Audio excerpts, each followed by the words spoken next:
Doctor परिधि।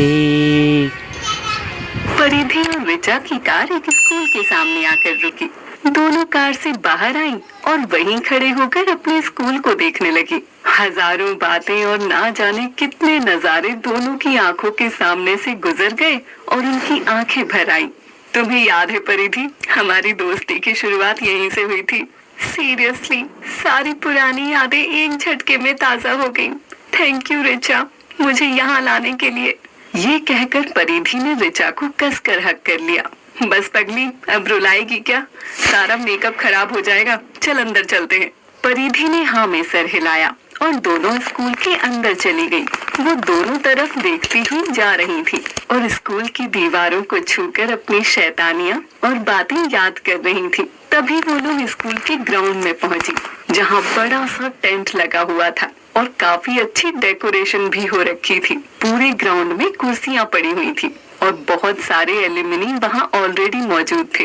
वहीं ground के दूसरे एक कोने में डीजे के सामने एक म्यूजिक सिस्टम लगा हुआ था, जिस पर गाने बज रहे थे और उसके अपोजिट फूड स्टॉल्स और बीच में बना हुआ था एक स्टेज, जहाँ पर एक बुजुर्ग लेडी जिनकी उम्र लगभग 60 साल होगी, उन्होंने साड़ी पहनी हुई थी, एक बच्ची को कुछ बता रही थी। तभी परिधि की नजर उन पर पड़ी और उसके चेहरे पर बड़ी सी स्माइल आ गई।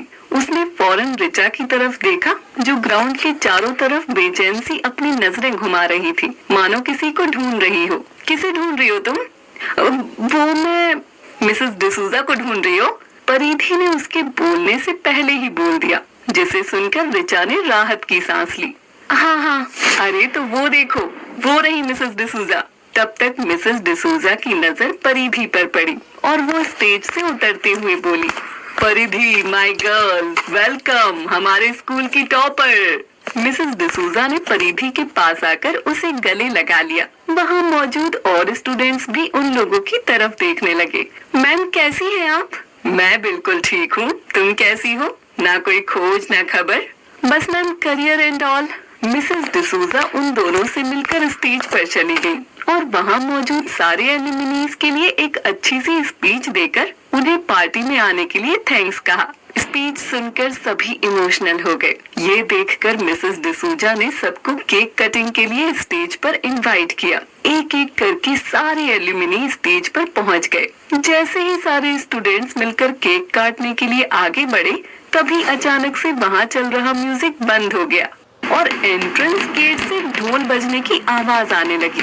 सभी एंट्रेंस गेट की तरफ देखने लगे और परिधि को किसी के आने का एहसास हुआ और वो एकटक गेट की तरफ देखने लगी। तभी अचानक से तेज हवाएं चलने लगी, मानो तूफान आ गया हो और सभी को किसी के कदमों की आहट सुनाई पड़ने लगी। लोगों के बीच हलचल मच गई कि कौन है।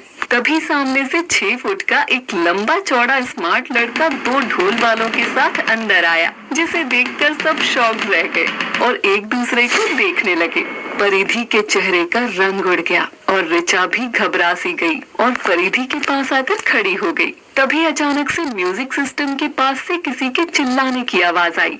सब उस तरफ देखने लगे और शॉक्ड रह गए। टेंट के पास रखे स्पीकर की वायर में स्पार्किंग होने लगी और तेज हवा के चलने से टेंट का एक कोना उड़कर वायर के पास आ गया था और उसने आग पकड़ ली थी। टेंट धू धू करके जलने लगा था। स्कूल का एम्प्लॉय वहाँ लगी आग को बुझाने की कोशिश करने लगा, पर तभी उसका हाथ एक खुले तार से छू गया और वो उससे चिपक गया। ये देखकर वहाँ मौजूद लोगों के बीच भगदड़ मचने लगी, पर तभी ढोल वालों के साथ आया वो लड़का हवा के झोंके की स्पीड से स्पीकर के पास पहुँचा और उसने मेन स्विच ऑफ कर दिया। पावर सप्लाई कटते ही तार से चिपका आदमी धड़ाम से जमीन पर बेहोश होकर गिर पड़ा। उसकी ऐसी हालत देखकर तुरंत ही स्कूल के कुछ और एम्प्लॉइज भाग कर आए और उस आदमी को वहाँ से उठाते हुए बोले, अरे कोई डॉक्टर को बुलाओ। उस आदमी को उठाकर ग्राउंड पर लिटा दिया गया, जिसे देखकर परिधि बिना देर किए उसके पास आई और वहाँ मौजूद लोगों से बोली, दूर हटिए, पेशेंट के आसपास भीड़ मत लगाइए। परिधि ने उसकी नब्ज चेक करी और कुछ दवाइयाँ लिखकर लाने को कहा। थोड़ी देर में वो एम्प्लॉय थोड़ा नॉर्मल हो गया। वहीं दूसरी तरफ उस लड़के ने अपना ब्लेजर उतारा और जलते हुए वायर की आग बुझाने लगा। उसकी मदद करने के लिए कुछ लोग पानी की बाल्टियां भरकर लाए और टेंट में लगी आग पानी से बुझाने लगे। आग को काबू में आता देखकर वहां मौजूद लोग कबीर कबीर बोलकर उस लड़के को चीयर करने लगे। थोड़ी देर में वहां लगी आग बुझ गई और फिर वो लड़का सबकी तरफ पलटा। वो एक गोरा चिट्टा बहुत हैंडसम सा लड़का था। आग के बुझते ही मिसेस डिसूजा भीड़ को चीरते हुए उस लड़के के पास आई और उसे गले लगा लिया। Kabir, my child, thank you so much. आज तुमने सही टाइम पर यहाँ आकर एक बहुत बड़ी ट्रेजेडी होने से बचा ली। मैम, आप मुझे थैंक यू क्यों कह रही हैं? ये मेरा स्कूल है और यहाँ के लोग मेरे लिए मेरी फैमिली जैसे हैं, तो उनके लिए कुछ करना एक तरह से मेरी रिस्पॉन्सिबिलिटी है। कबीर की बात सुनकर मिसेस डिसूजा के चेहरे पर एक स्माइल आ गई। तभी कबीर की नजर परिधि पर पड़ी। परिधि की नजर भी कबीर की नजर से टकरा गई। कुछ देर के लिए मानो सब कुछ थम गया हो और वो दोनों बस एक दूसरे को देखते रह गए। कबीर की आंखें बिना कुछ बोले बहुत कुछ कह रही थी और वो काफी इमोशनल हो रहा था परिधि को देखकर। वहीं परिधि की आंखें भी भर आईं, पर तभी अचानक से उसे कुछ याद आया और उसके सारे इमोशंस गुस्से में बदल गए और वो गुस्से से कबीर को देखने लगी। वहीं वहाँ खड़ी ऋचा कबीर और परिधि को यूं आमने सामने देखकर टेंशन में बुदबुदाते हुए बोली, हे भगवान, अब क्या होगा। दूसरी तरफ घर पर सुषमा रह रहकर बेचैन हो रही थी। उनकी बेचैनी उनके चेहरे से साफ झलक रही थी। अपनी माँ की ऐसी हालत देखकर अक्षत उनके पास आया। क्या हुआ मॉम, आप इस तरह से परेशान क्यों हो रही हैं? पता नहीं अक्षत, मन बहुत घबरा रहा है। ऐसा लग रहा है जैसे कोई तूफान आने वाला है। मुझे परिधि की बहुत चिंता हो रही है। ऐसा कुछ नहीं है मॉम, दीदी बिल्कुल ठीक है, आप बेकार ही चिंता कर रही हैं। तभी वहाँ राहुल आ गया। उसने अक्षत और सुषमा की सारी बात सुन ली थी। आप चिंता मत कीजिए, सब ठीक है। और अगर आपका मन नहीं लग रहा है तो मैं अभी आपकी बात परिधि से करवा देता हूँ। ये कहकर राहुल ने परिधि को फोन मिला दिया। दूसरी तरफ परिधि और कबीर एक दूसरे की आंखों में इस कदर खोए थे कि परिधि को एक दो बार फोन की रिंग सुनाई ही नहीं पड़ी। फोन के तीसरी बार बजने पर वो होश में आई और फिर बेतहाशा नफरत से कबीर को देखकर फोन रिसीव करते हुए कॉर्नर में चली गई। हाँ राहुल, क्या हुआ? परिधि परेशान होते हुए बोली। क्या कर रही हो? कुछ नहीं, बस यहाँ सबसे मिल रही हूँ। कुछ काम था क्या? काम नहीं था, बस तुम्हारी याद आ रही थी। वहीं सुषमा और अक्षत भी उन दोनों की बातें सुन रहे थे। अभी थोड़ी देर पहले ही ऋचा के घर पर ड्रॉप करके गए हो तुम। हाँ, पर फिर भी याद आ रही है। राहुल, तुम भी ना। चलो अभी फोन रखती हूँ। ये कहकर परिधि ने फोन रख दिया। वहीं राहुल ने सुषमा की तरफ देखा। देखा आपने आंटी, परिधि बिल्कुल ठीक है। सुषमा ने चैन की सांस ली। वहीं स्कूल रियूनियन में कबीर के पास एक हॉट सी लड़की आई जिसका नाम पायल था। वो स्कूल टाइम में भी कबीर को पसंद किया करती थी, पर कबीर का उसमें कोई खास इंटरेस्ट नहीं था। हाय कबीर। हाय।